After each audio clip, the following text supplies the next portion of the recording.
Good morning, Brian. I hope you don't mind a video critique of your tree. To get to your first questions, healing the wounds, if they're not healing, I suggest re-wounding them to the point of live wood and then sealing them. I'm one of these idiots, I guess, that believe in cut paste, but it works for me on deciduous materials. It causes the branches or the cuts to heal.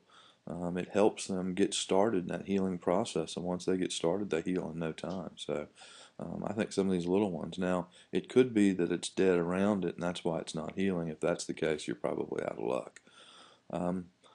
All right, if you don't mind, I have a couple other comments about your tree. First, the first set of branches here are really almost identical in height in this picture. Maybe it looks different in person, but it's too close for my eye. There needs to be some variation. Perhaps you could eliminate this branch. I know it appears it's probably a back branch, and this one's more of a side branch, but that might help eliminate that. You might even want to eliminate this and this. I'm not sure. It looks a little awkward here to me. As the tree comes up, there's not a lot of taper. In fact, you get a little swelling here. But you've got like these shoulders here that again form like a block. And I don't know what's going on, but perhaps there's no easy way to eliminate that. Maybe you want to bring some of these wired branches around more towards the front to hide that. You could do that on both sides, and that might hide that area. I don't see anything really. It's hard to tell in a two-dimensional picture, but don't be afraid to bring some branches out here and disguise flaws in the trunk. That's a great technique that a lot of people don't use. The apex is a little thin, and I'm sure you're trying to grow this out, but it might help if you let a sacrifice branch grow out the back and improves the taper here. Oh, it's got lots of taper now, but it's got too much taper. It goes from too thick to too thin too fast.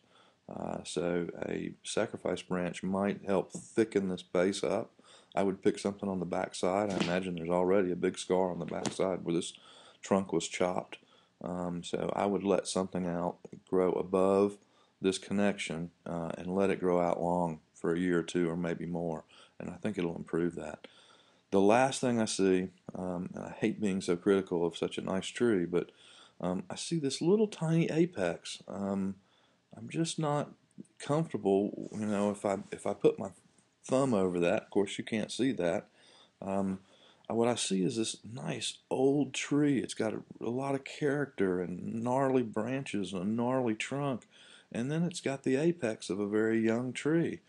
I think perhaps the apex should be a little more rounded, much more rounded, not flat on top, but about how my mouse is moving there.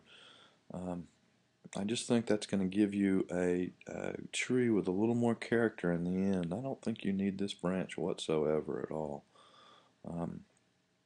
Anyhow, okay, last thing, the pot. I don't know why, but I think because of the curves, and I think you could get away that this pot's too plain. I think you could get away with a pot with a little more detail to it. My personal preference would probably be an oval or at least a rectangle with a little more rounded corners. Excuse me.